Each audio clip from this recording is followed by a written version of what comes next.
Welcome, Lawrence County. Yep, it's 5 o'clock, and it's time for the local law enforcement hour. This is your sheriff, John Myers, and our technical advisor, Maddie Hyde. Hey, sir, how about you shut it for a second? We're already live. So kick back and stay tuned and enjoy the show.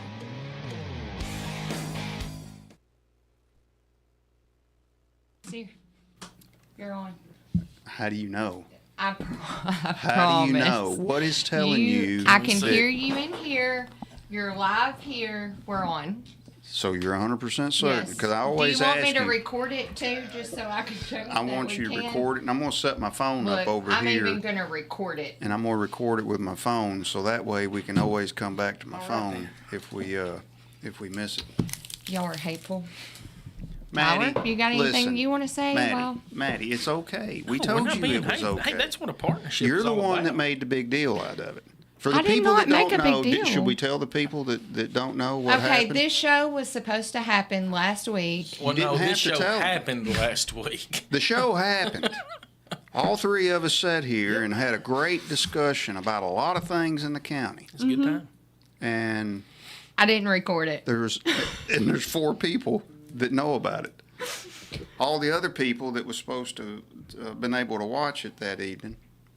And see, I had listeners. Now here's the part that I don't. Charlotte's texting me telling me I'm on. I don't want to make you feel Thank you, guilty, but we had listeners. You know, like back in the old days when all the people sat around the radio and they was waiting on the radio show to come Eagerly on. Yeah. waiting. I had hundreds of listeners out there No, just okay, like that first waiting. off, no, we didn't. And nothing because we happened. pre-recorded it a day before, but it just didn't record. Well, no, they were there anticipating the pre-recorded show that was supposed to be I broadcast. mean, there was parties. There It was about a like show Super Bowl. that was broadcasted. It It was? just wasn't the one with Tyler. Do you know how many text messages I've got? But like, we have already heard this show. What happened to the? Did one you that get in y'all trouble? I didn't get in trouble.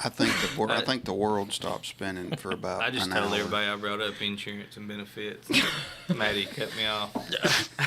I was like, that's done. We're not talking about it anymore.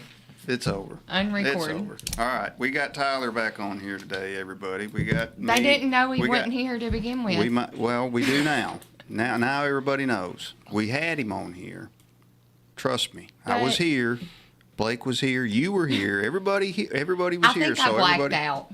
and we're fairly credible. But mean, I thank do y'all for have having me Blake a back. button. Oh, got to push the button. You ready? Push You the- ready for Blake's button? You're the not going to button. be able to hear it. Nobody has headphones on. Here we go. Wait, before we get started, Blake, go ahead and say that speech you have to give. Can you Yes, that's what get that disclaimer out of the way. just hear what- I love it. City employee, you know how it is. The opinions and views Oh, that it's I may share disclaimer. today Yeah, are that's those of my own. They may or may not reflect we don't the want opinions and views of the city of repercussions. Lawrenceburg and the Lawrenceburg Police Department. Why do you find why is that so entertaining? Why? Is that funny? Because it sure wasn't when I got told I had to say You've done a that. great job. You've done a great job. So now let's talk. see? Hey, That is perfect. That was a good job. You. I made up for Yep. not recording by making Blake his own button. That was good. That was good. So It even has you laughing in it. You never do that. I never laugh. Not I really. laugh all the time. because I'm a city employee, I have to give a disclaimer about my views and my opinions. So I just made it And, into a button so he yeah. doesn't have to say it every I time. don't have to go through it every time. Good job. Good job. So Tyler. Streamlined. Everything's streamlined now. Yes. Blake, what's going on in the city? Y'all got Calls on top of calls. we had a SWAT call out for y'all. We did over there around Country Club Estates. We really, really, really appreciate the county's assistance on that. No one got hurt. There was shots fired by the barricaded subject, whose name I'm just going to reserve for the time being. But no emergency personnel was hurt. A good deployment by the county SWAT team, which helped facilitate in the subject giving up, coming out, and yeah, it was a good day. What about that word, Tyler? Facilitate. That's on a button next. Did you hear that? I like it. I've used that Well, from time to time. now I wasn't there. I was at the river with some friends watching the Tennessee game, but I was getting a kind of an update from a different kind of play-by-play. from my captain. I Yeah, gotcha. and he called me up and he said, "Look, we're just going to go on ahead and deploy the CS gas, and hopefully, he'll come out and surrender." But evidently, he was making some pretty serious threats He did. to not only himself but to some other people. So I said, "Well, let me know how it goes so I can kind of relax a little bit, because I don't, if I need to jump in my truck and race back up there if we have an incident, I will. But call me as soon as the situation is taken care of." And it was like 10 minutes later, he calls me up and he says he's in custody, everything's cool. Yeah. And I said, "So give me the rundown." He said, "We launched a CS grenade through the window, and he come out with some snot and slobber and gave up, and we handcuffed him and took him into custody." And I Came said, out "Perfect." exactly like he was supposed to. Everybody's got there's some big talk until a CS grenade lands in the room, and then you change your tune. Oh, absolutely. If anybody's ever been exposed to CS gas, Mm-hmm. it'll make you wish death. And want your mama at the same time. I can Guarantee. remember going through the gas chamber on Paris Island, and when we went in, I think we went in a platoon or a squad at a time. I can't remember, but we went all the way around the wall, and we all stood with our back to the wall, shoulder to shoulder, and we had our gas masks on. Mm-hmm. And they shut it and sealed the door, and it's hard to see in there anyway, and then to see through the mask. But it looked like a 5-gallon bucket or a 2-gallon bucket in the middle of the room, and it just starts pouring fumes out of it. And then it gets so thick in there you can't. I mean, you start to lose visibility because it's so thick in there. Well, then you have to break the seal. The first thing you do is you break the seal. So you have to take your right hand. You have to break the seal on your gas mask for, I can't remember how long enough for the instructors in there to look and make sure that you've got this. And while you got that seal broke, that CS gas is coming in there, and it feels like somebody's pouring hot grease on your face, and your eyes just slam shut. And then when they give you the command to dawn and clear it, you dawn and clear it, and then they let you start getting some clean air into your lungs, and it tells you how well those filters are working. Right. And then just when you're starting to get over that little bit of CS gas, break it again. You got to take it off, and you got to hold it in your hand, and then they'll stand there and wait on you to take a breath. A matter of fact, I think we did some side straddle hops to get our heart rate up and our lungs pumping, so we couldn't hold our breath very long. But then you're holding it. Everybody's holding it. I held my breath. I don't know. It seemed like for 5 minutes. I was like, I don't care. I'm gonna hold my breath until it's time to go out. I can do this. I can do this. Feel it. I can do it. And you can't, and you start jerking, and then finally you let all that air out, and then you inhale it. And it's You like, get a loading dose when you inhale it's it. like fire, man, in your lungs. And then when everybody starts gagging and throwing up, and everybody's exposed, then they open the door, and you got to go out single file. And you can't run over anybody. You can't cut in front, because if you run over or cut, they bring you and they put you all the way back at the end of the line. And so they keep you in there longer. But, man, I'm telling you what, I can remember thinking, Lord, just take me now. Right. Take me now. Just make it stop. That's how bad that stuff is. So I'm telling you, you got some bad dude held up in a house saying, "I'm not coming out," and try to get me out. Mm-hmm. A CS grenade goes off in the floor, he's gonna come out. I mean, especially with the accompanying sound of the flashbang. I mean, the true blue in the field flashbangs are nothing like the ones that we train with. So I was told that now, when you deploy a concussion grenade or a flashbang, that you have to report it to the ATF. Is that true?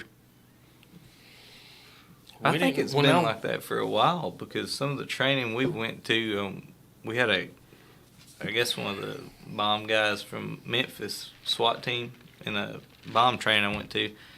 he had a whole case of them with him, and all of them had an ATF number. And he said anytime they deploy one, they have to report. Now, it may be certain types of them, but I think that's what I was told, and the reason I'm asking is you didn't have to do that, and we would deploy numerous on search warrants, and there was no report, there was no ID number, there was no ID tag. But from my understanding, everything's changed. We talk about how it's changed from the good old days when you could use unconventional tactics and it was okay. Mm-hmm. Now it's got to be by the book. Right. You can't do this, you can't do that, because on the search warrant we did 2 weeks ago in Leoma, I wanted to throw a hand grenade. I hadn't thrown a hand grenade in years, and I said, "Boy, if I'm gonna come, I'm gonna throw a hand grenade. I want to stack me up at the front. And when we open the door, I'm throwing a hand grenade, and then y'all can make entry." No, I found out that Can't do that no more. the sheriff is not allowed to throw a hand grenade on a search warrant no more. What else are they going to do to take They the just fun took out of the that away job? from you like Yes, Well, yes. you can't burn them out anymore. I mean, can so you do anything fun? It just makes me mad. I wonder if we can make our own. that would be enough call for the ATF. That's who we need to get on here. I'm gonna get our local ATF agent down here not next week, the weekend, whenever. You're not paying attention to me, I'm man. paying attention. Next week, whenever I'm is what you I'm said. getting our ATF field agent down here. do you know who it is? I know. Not anymore. Well, I was fixing to say I may know a couple here. I can message them. Go ahead and get them lined up. I've got their numbers in here. I haven't made the guy that Not next week. The next. Hey, Yeah. I know He's somebody out you of can get in commission here. next week. Mark Hoback. Yeah, He retired, exactly. but super That's who. guy. That was our guy that was assigned here, right? And he was along with I think Christy Bird's still in Florida, isn't she, with ATF? Used to work at the sheriff's office don't know. here, and then Mark Ridner was one we worked with some. So- he's still here. Mark is now an instructor for ATF. Kind of like how Vance does with the TBI. He's retired, but they come back. Private contract or whatever. So Mark is retired, but he teaches so many days a month and just a wealth of knowledge. And he probably wouldn't mind a bit to come down here and answer them homemade incendiary device we questions. need to have a serious discussion about allowing me to throw hand grenades on search warrants. Okay. Well, baby steps. If you can get that permit from Rachel, I say then let's move on to hand grenades with Mark He's never going to get that from Rachel. What permit? to hunt deer. Oh, You're never going to get that. let me No. tell you something. When It's I actually- get it, Tries to schmooze every It's Friday happening. morning, and it doesn't. when I It's get happening. it, everybody's gonna know I got it because I'm gonna crow like a rooster. I'm gonna run around. I'm gonna get a bullhorn. I'm gonna run around the gazebo at the square. It's gonna happen. It's and gonna then happen. Blake calling in on Fridays does not help matters either. You are Blasting underestimating. her on the radio about it's not the way to Who's get it. blasting? This is an He inviting talks conversation. about it every Friday morning. You're underestimating me, Maddie. I'm gonna have it. You wait and see. You're not. And I'm gonna You have know some what, hand that's a grenades. bet. I'm getting hand I'm gonna grenades and win permission this. to hunt on the park. How long do you think it'll take Before you I'm to out get of it? office, before this term right here, We're placing a bet, and I'm gonna win. I'm gonna have both. Think about. I'm gonna win. A permit and hand grenades. Yes. Okay. Yep. I was Hey. I was betting on the permit, but It's not gonna happen. I think it will. So I got to have eye surgery. This is off topic. I got to have eye surgery next week, so I'm not going to be able to. I think you're gonna be just fine. Well, maybe, but like I said, I'm not going to go out in public with my eye all Black. bloodshot and all hemorrhaged. Like just there's You wear too sunglasses. many people are going to want to know what happened. And then you gotta tell the story, and I don't like that sympathy crap. I don't like people wanting to come up and feel sorry for whatever. So no, I'm just not going to do it. That's my excuse for not doing it. All right. Not well, going to do it. I guess we'll be back in 2 weeks. On to the next thing. We've got to start a meal train for the sheriff on He'll be all right. Thursday, Friday.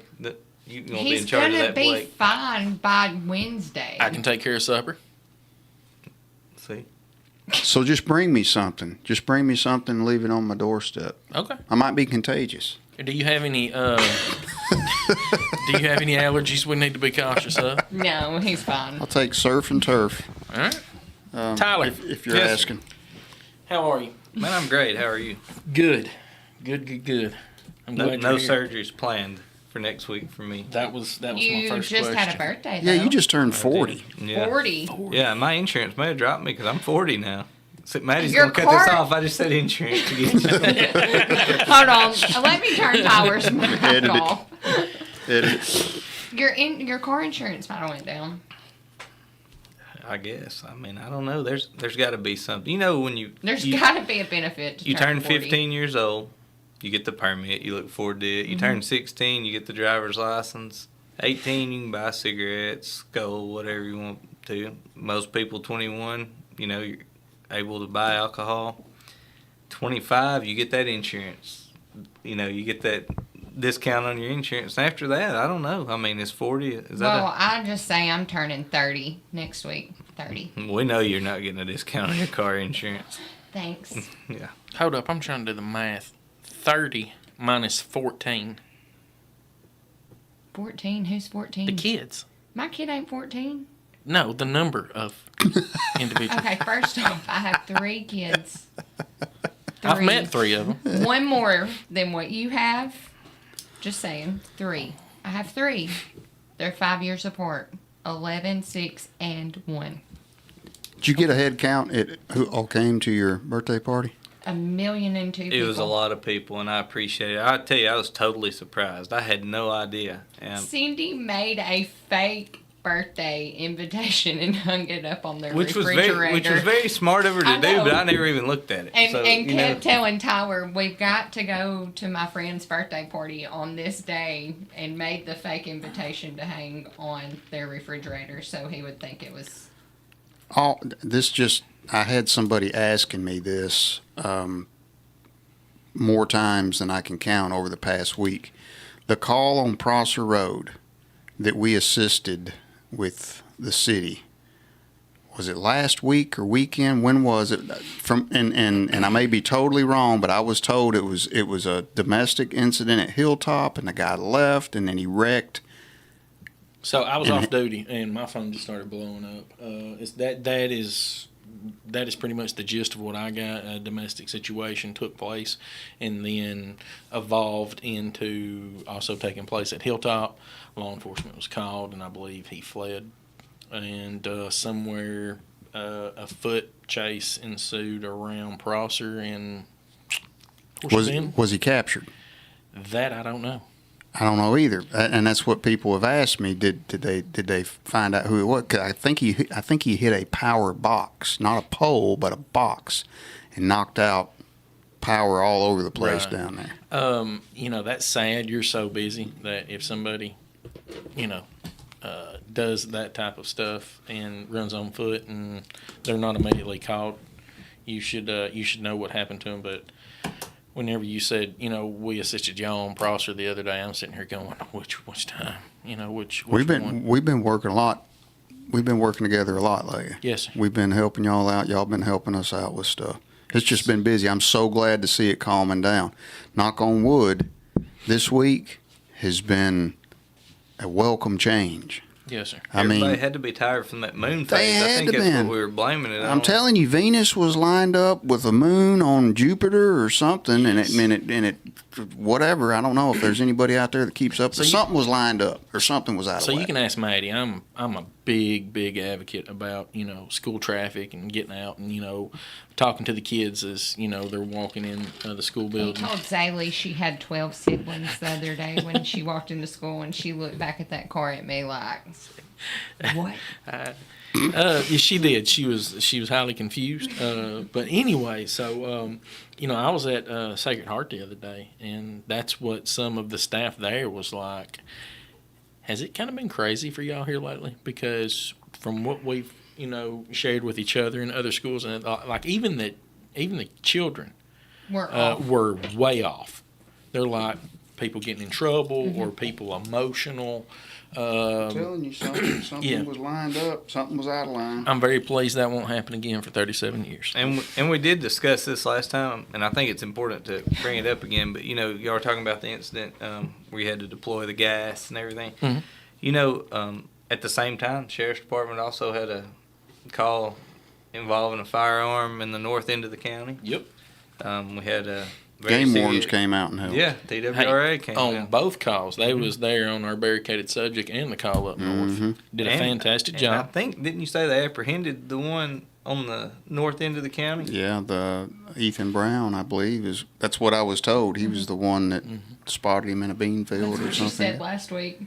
So That's what I said last week.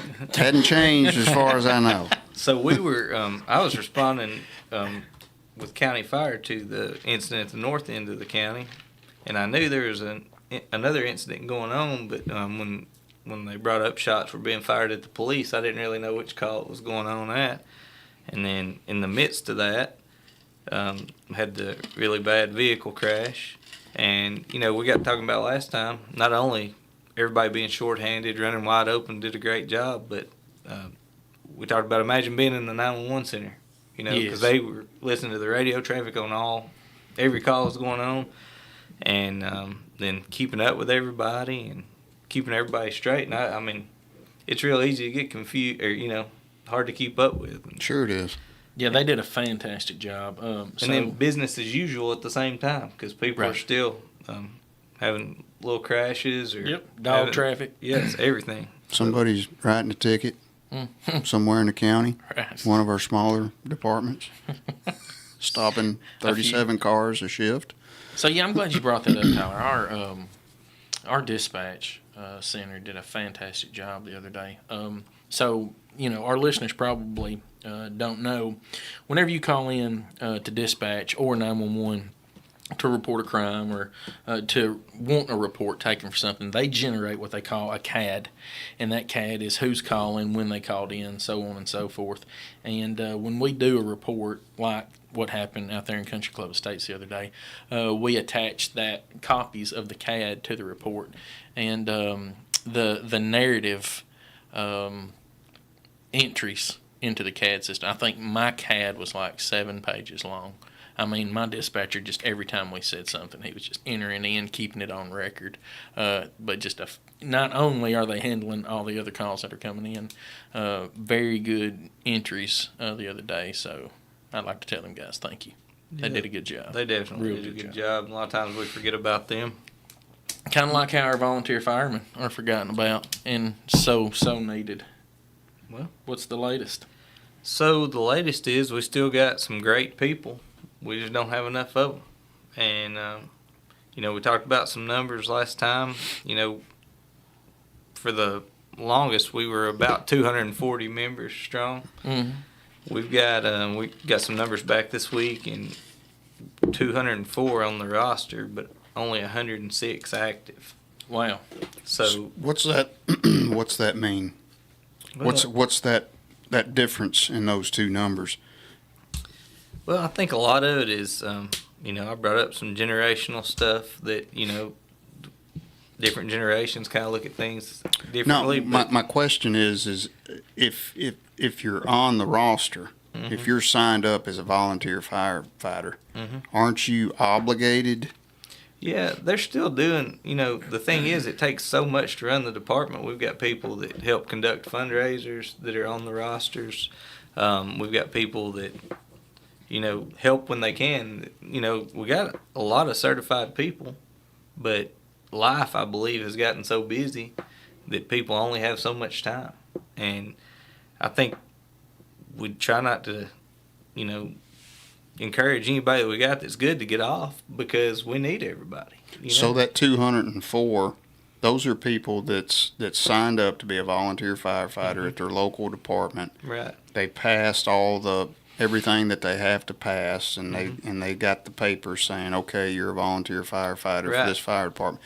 But they're not getting out and answering calls and helping Yeah, when you know, when they get the call to go they're not going. Yeah, they're doing the best they can, but maybe life's changed, the job has changed, and you got more travel time to your job, or you work a different place. Kids, maybe they didn't have kids in the very beginning, and now they do, and they've had to take a step back, and are unable to fulfill all the duties that they normally did. A lot of these members we got have got several years, and then another thing is, a lot of the members are older.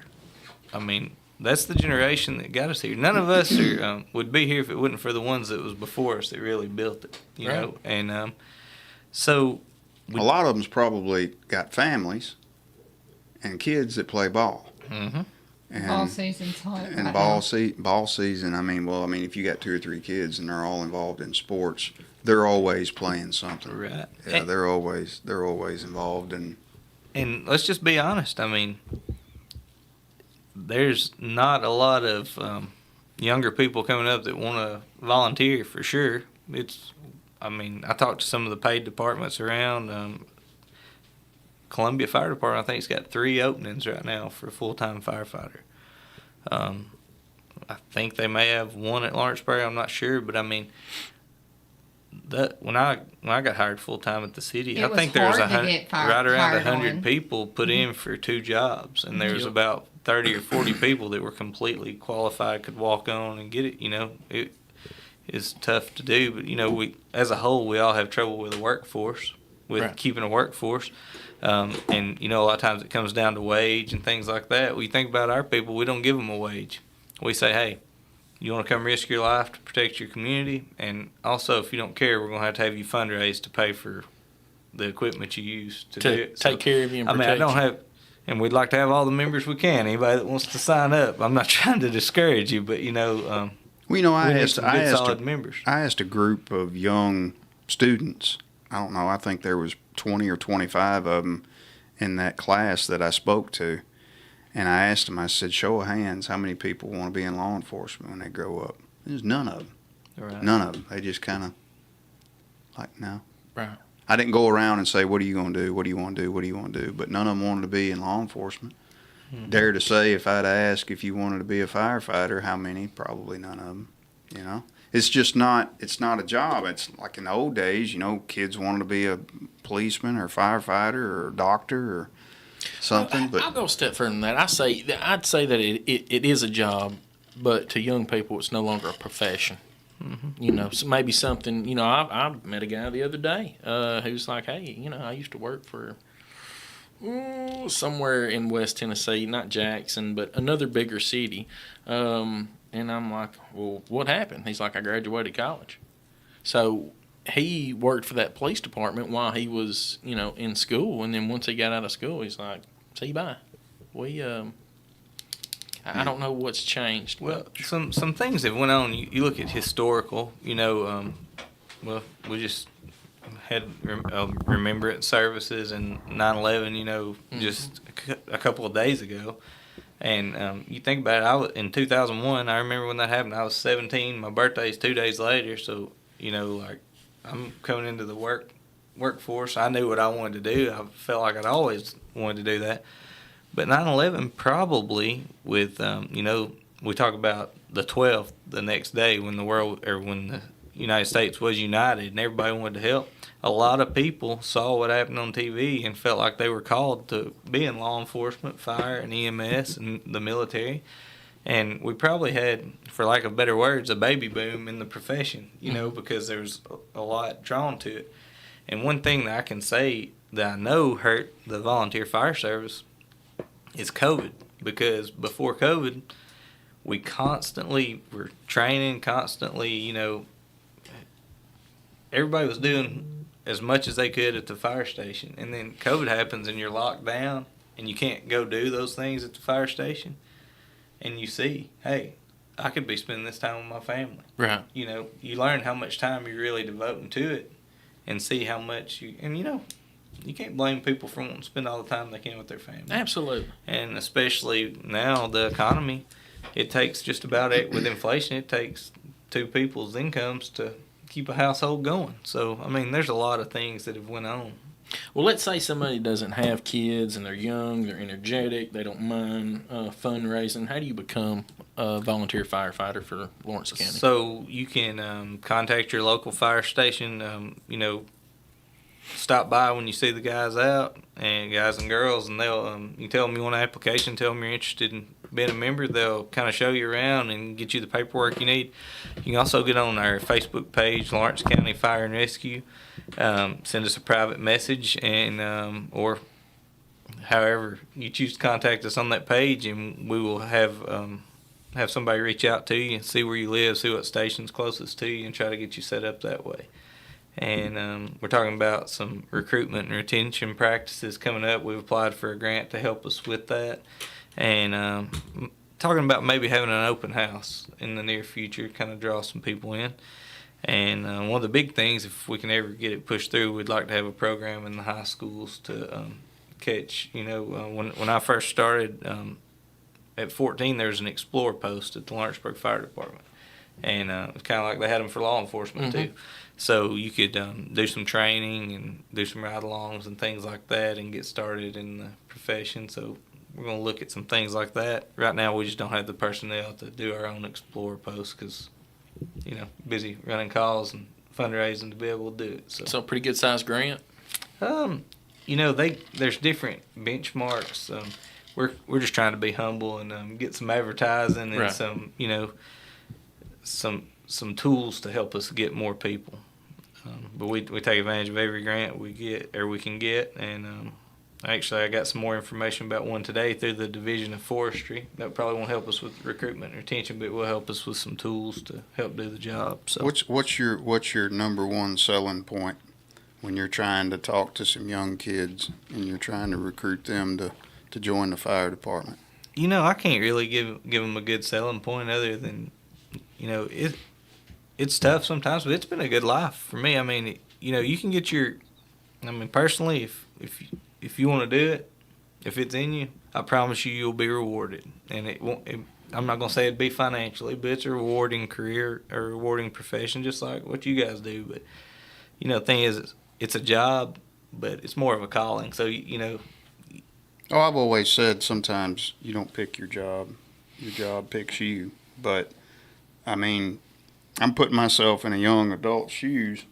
What I think would probably draw me to that would be just being part of something, being a part of a family. Yeah. Being around some other guys that I can get out of the house and I can go to the fire hall and I can hang out with some of the other guys and we can do something together, and I'm part of something bigger than myself. That's one of the same selling points I use for people trying to get in law enforcement. I used to tell them it's a cool job. You catch bad guys, you get to beat them up and take them to jail. But I can't say all that anymore. I can say along those lines that some things have changed. The fire service is definitely one of those professions that no matter where you are in the United States and even in other countries, you got family right around the corner. Because if there's a firehouse around the corner from where you're at, for example, right now, if your family is broke down somewhere in New York, guarantee you we can make a phone call and say, hey, one of our firemen's got family broke down right down the road. Do you care to help out? And I promise you somebody's going to go help out without asking a lot of questions. And see, that's what amazes me, because everybody loves the firefighters. I mean, everybody. I mean, we get it. We have to hear about it all the time to the point where you're almost sick of it. But with that being said, everybody does love the firefighters, and you're still having problems with retention. Yeah. That's sad.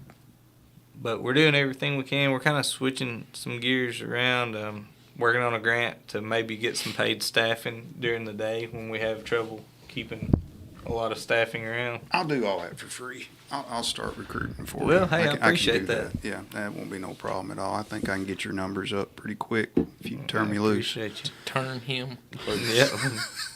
Turn him loose. I need to go ahead and order turnout gear. You need to go on ahead and get go ahead and apply for that other grant. Go on ahead and get you an attorney and get ready for some civil lawsuits, because I'm going to hurt some people's feelings. So you apply. You apply. What type of background do you need? What type of qualifications do you need? What type of qualifications will you have to get in order to I mean, hit the ground So running. we definitely have a background check, and here's the deal on the background check. We tell you up front, this is what the background check costs. Costs us $25. If you believe in yourself and believe you're going to pass it, you pay the $25, and as soon as you pass, we reimburse you, because we've had several failed background checks on some applications, and it's a cost we can't incur all the time. So what's y'all's policy? I mean, what decides whether you fail it or whether you don't? Well, Does an arrest? traffic citations are not an issue on it. That may affect your ability to drive one of the vehicles, but yes, an arrest for a felony. So how many tickets can you have before you I don't know. Let me get back to you on that. Because that's going to be some questions. I'm just Yeah. asking some questions that people that I think would probably want to know. How many traffic tickets are you I don't know allowed to on the have? traffic side, but I can tell you that it's forgiving. For the most part, as long as it's not a felony, as long as it's not a violent crime, and of course no active warrants. We can't do anything with that right now. Maddie, why are you laughing? But Because I know there are actual people out there that apply for jobs that have active warrants and or have a felony, and Well, they want to if be it- like a police officer or If firefighter. it's similar, Like, it if it's just similar to amazes me. if it's similar, what separates us and probably y'all too and anybody else in public service, the four things that you have to pass to work in law enforcement are at the sheriff's office, and I'm sure it's at the city, and I'm sure it's the same. You got to pass a background, you got to pass a drug screen, you got to pass a psychological, and you have to pass a physical. Those are the four things that you have to pass, and if you can pass them, and you're 18 or older, and you got a high school diploma or equivalent, then you're qualified. right. But the criminal history, the background check, is what kicks a lot of people out. Right. That doesn't say for certain that, and we was just talking about an example earlier where an employee, and she's an employee now, but it didn't look like she was going to get to be an employee because she had something on her background, but we was able to get it expunged and get it wiped off there. But if you have, like you said, if you have some traffic tickets, that's something for us we're going to look at, but it's probably not going to get you booted. Right. As long as your license is good and it's not revoked and it hasn't been revoked. Now, if it's been revoked, we're probably going to have to double check and look at your driving record too. Right. But if you've had an arrest, chances are that's going to keep you from getting, even if it's a misdemeanor. So, Tyler, let's say you've got a 22-year-old young man that's just, he wants to be a volunteer firefighter, but senior trip, Panama City Beach, he gets a ticket for underage possession. Maybe had a couple natty lights in his cooler. Yeah. But it's been 4 years. He's not gotten any more trouble. Is something like that workable whenever it comes to volunteer the fire? parameters set in the we changed the system we use for background checks, and the committee looked at it not too long ago. We made sure that what the background check requires helps promote the integrity of the fire service, because we're in and out of people's houses. We want them to be Right. trusting of us, just much like you guys do. And people change. People. Hey, some people are in the wrong place at the wrong time. Mm-hmm. We know that. So, And we will help. We will help you if you have a blemish on your background. We'll help you however we can. If we can make a phone call and maybe get that cleared off there, or get an expungement process started, or whatever, where it's not, we're just going like, no, you don't qualify by. Those days are over. You can't do that anymore. You got to try to help people. right. Yeah. I'll tell you just from looking in the mirror, 18, 28, and 38, I'm looking at three different people.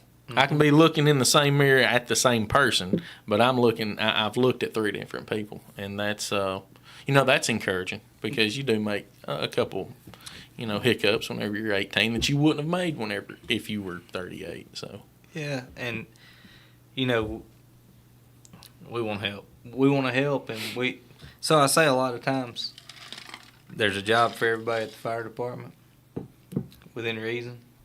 And the fire department needs help, but some people need the fire department. You Amen. know, so I mean, we'll make it work if we can at all. But you know, there's still certain standards that have to be upheld, and they're set forth, you know, a little bit deeper than by us. So you know, we follow those. We do medical calls. So Y'all we get have to- dispatched out on pretty much every call. Yeah, quite a bit. We've Y'all get dispatched out on pretty much every wreck, mhm. especially any wreck with injuries, Mhm. any fire alarm, any house fire, any kind of fire. Mhm. Now, what's EMR? Explain to me what So- EMR and how'd that come along, and what do you got to be to be part of that program? And So the EMR program is a emergency medical responder, and we do first response to medical calls with EMS. You know, we have 4 ambulances in the county most days when they're fully staffed, and 46,000 people I think in the county. So sometimes ambulances are delayed because of call volume. You know, sometimes they're delayed because of transfers out. But we do know that every community has a fire station in it, and we have an ambulance service station in Loretta, one in Lawrenceburg, and one in Etheridge. So a lot of times our members can be to a call, an emergency call, before the ambulance can get there. So we start a training program. We pay for your training. You get a state EMS license if you pass the course and pass the state test, and you're allowed to provide basic life support skills when someone's in need when we're dispatched. We also have EMTs, we have advanced EMTs, we have paramedics, and we have critical care paramedics. But it's a way to get your foot in the door and provide basic life-saving measures for the people in your community. So that being said, we have medical equipment, and you know, so we have a few more things on the background check than most would when it comes to that, and you know, we're there to help. I was talking to a friend of mine this morning, and her husband had a heart attack. Mhm. And I mean, was in the middle of it. Right. And she called 911. And EMS had a delayed response, and you know who showed up in Summertown. Oh, he yeah. was there, Johnny on the spot. Yeah, Gary does a good And job. they were thrilled that he was there that early, Mhm. and was there providing him with some medical attention until EMS got there and got him to Centennial or wherever he wound up going. But they were really praising that guy. What happened? I don't know. But anyway, so yeah, EMR. I hear them getting paged out all the time. I didn't know. So they're all they've got some kind of certification in Yeah, basic state first aid and Well, CPR. it's just a notch right below emergency medical technician. So, matter of fact, they've kind of merged together where it's pretty much the same certification now. I got you. So, but yeah, several of our departments do that. So we call the fire service all hazards. If somebody calls 911 and nobody else does it, who does it? Call Yeah. the fire department. So Right. that's kind of how it goes. Well, that's why the sheriff don't have a chainsaw in his truck. It's because he doesn't need a chainsaw. He's got 106 active volunteer firefighters. That's right.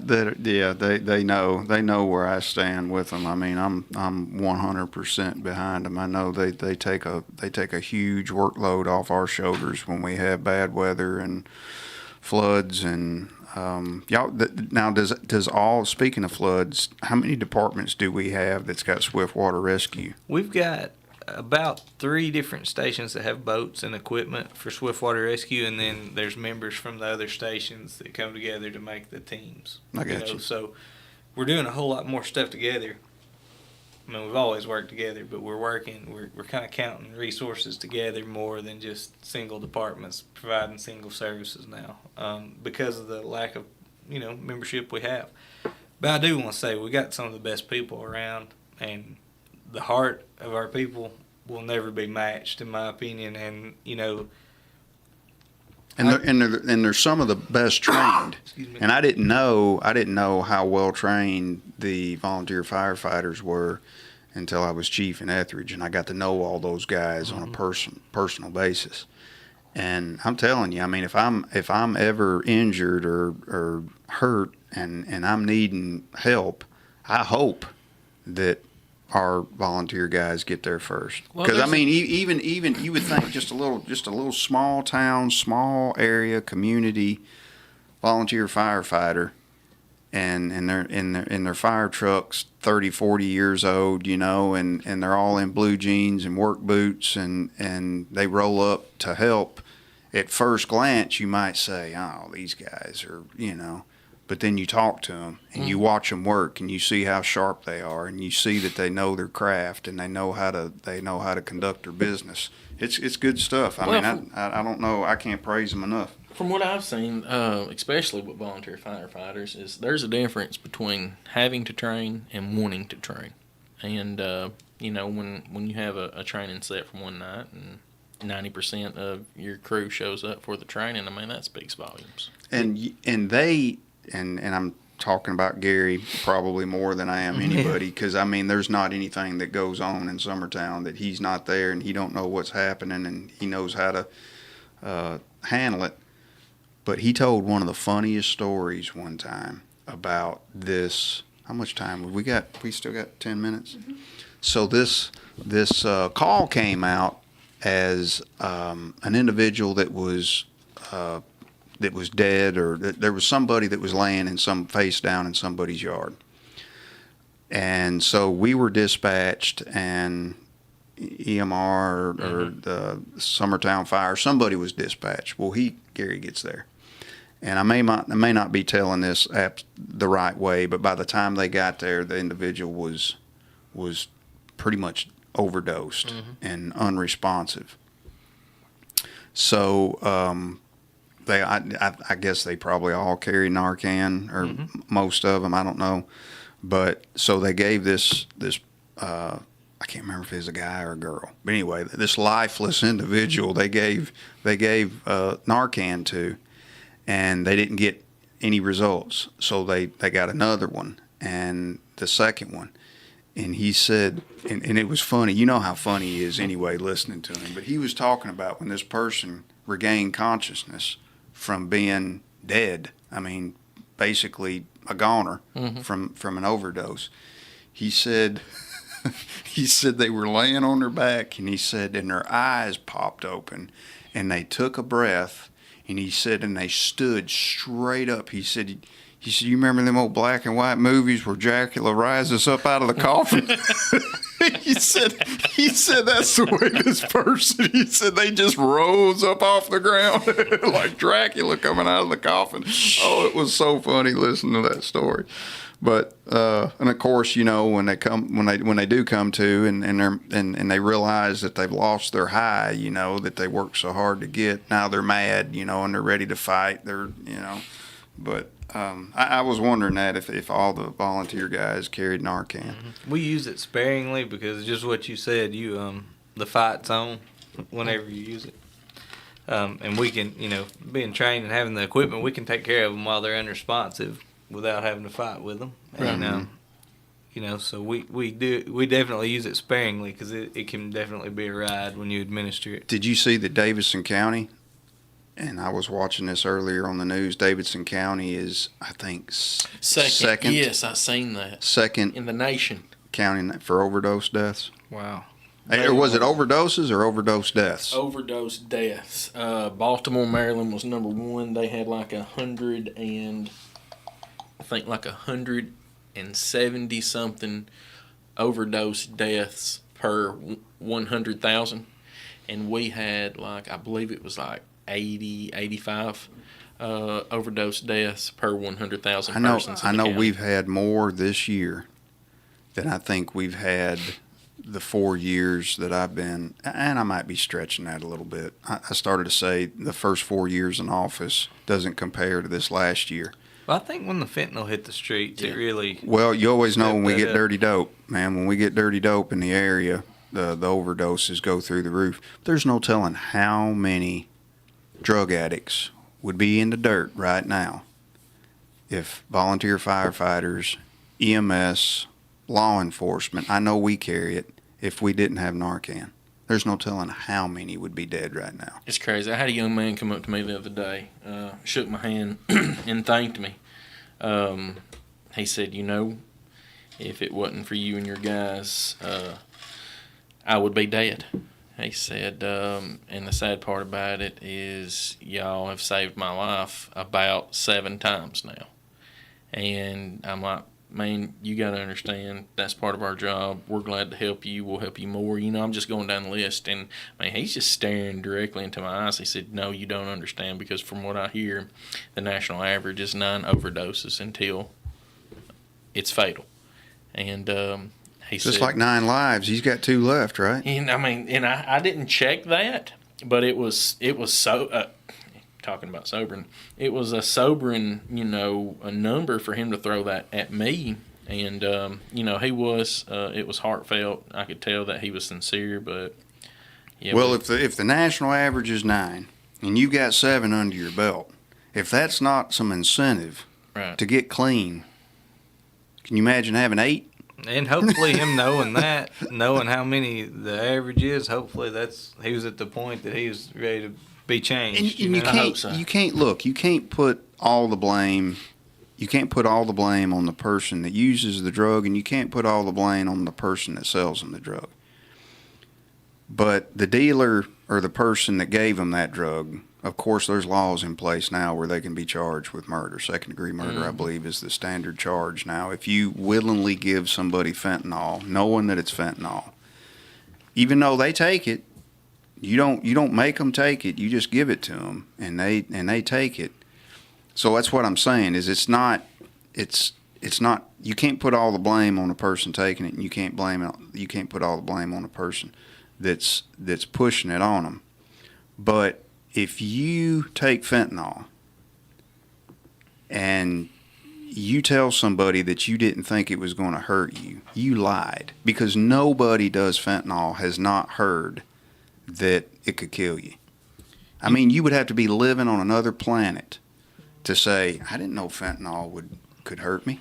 Well, everybody knows that. Well, it's very unfortunate, but a lot of the overdose deaths we have from drugs and fentanyl especially is probably a lot of times going to be the people that have beat the habit, who have gotten clean, but you build a tolerance to it as you use it, the more you use it. So if you used for a year solid, you've built that tolerance up way up here. Mm-hmm. And then you go 4 months and you have a relapse. Mm-hmm.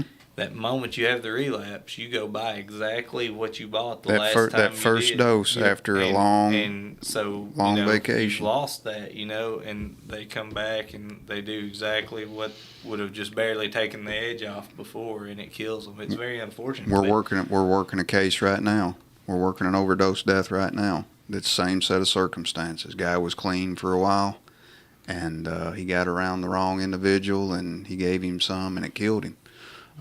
But like you said, he'd been, that dose that he took when he was using every day a year before wouldn't have hurt him. But since he had been clean for so long, and then he did that dose, that's what stopped his heart. Mm-hmm. Your heart just can't take it. I mean, how much time we got, man? We've got 2 minutes. 2 minutes.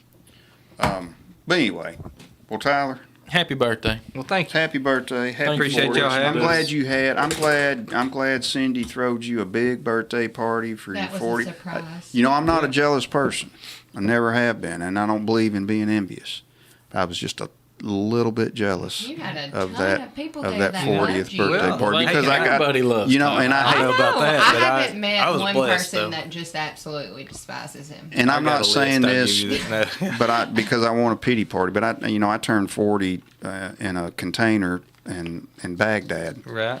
and then I'm standing there with all the hugs and kisses and the cameras and the laughter, and I was just a little bit jealous. I mean, that's not I'm not telling you that to make you feel guilty, because now I know I it's feel probably bad. I know it's going to make you feel bad, and I know you're probably going to have some I was problems. just thinking, I got a sleeping 20-foot container at the shop. I might have to go hang out there tonight just see how he felt. Go stare at the ceiling. Yeah. Go stare at the ceiling all But night. I mean, you had music, you had food, you had cake, you had every person in Lawrence County. You know what I didn't have, though? A clue that it was for me. When I pulled up there, I was like, Whose You were- birthday party we're going to, but they must be going to be rowdy. They got the police here already and But sheriff's the thing department. is, did you not recognize anybody's vehicles? You just thought everybody's eating at Heine's that night? I did. I thought, man, I don't know.